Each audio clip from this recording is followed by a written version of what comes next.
মনোরঞ্জন পাল। আপনাদের বাড়ি কোন গ্রামে? রসুলপুর। রসুলপুর। আচ্ছা, এই জায়গার নাম কি? এটা ছাগলা পাগলা ব্রিজ।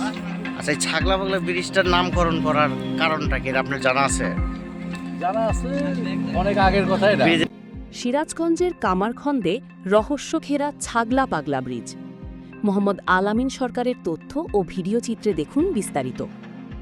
কামারখন্দ উপজেলার রসুলপুর গ্রাম এলাকায় অবস্থিত একটি পুরনো রেল ব্রিজ স্থানীয়দের কাছে পরিচিত ছাগলা পাগলা ব্রিজ নামে। নামটি যেমন ব্যতিক্রমী, তেমনই এর পেছনের গল্পও ঘিরে রয়েছে নানা লোককথা ও কৌতূহল।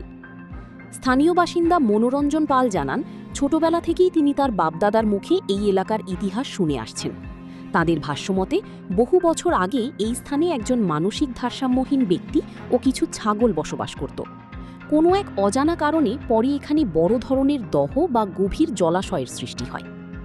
পরবর্তীতে ব্রিটিশ শাসনামলে এই এলাকা দিয়ে রেল লাইন নির্মাণ করা হয়। তখন যোগাযোগ সুবিধার জন্য সেখানে একটি রেল ব্রিজ নির্মাণ করা হয়।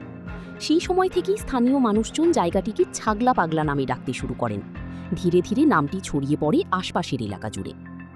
বর্তমানে ব্রিজটি স্থানীয়দের কাছে শুধু একটি যোগাযোগ মাধ্যমই নয়, বরং এটি এলাকার পুরনো ইতিহাস ও লোকজ স্মৃতির একটি অংশ হয়ে উঠেছে।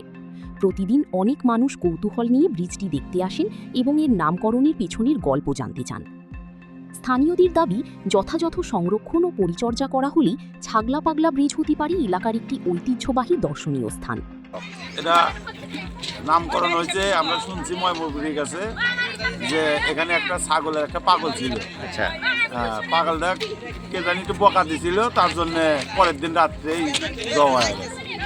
আচ্ছা, আপনার নাম কি? আমার নাম শ্রী বিশ্বনাথ চন্দ্র ভৌমিক। কি নাম? বিজয় কুমার পাল।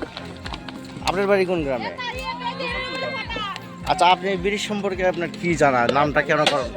আমি মুরব্বী মানুষের শুনছি যে একটা বাড়ি ছিল, বাড়ির পাশে পাগার ছিল, ওই বাড়িতে ছাগল ছিল, একটা পাগল ছিল। এক রাতের ভিতর মানে ড্রাইভার দেওয়া হয়ে যায়।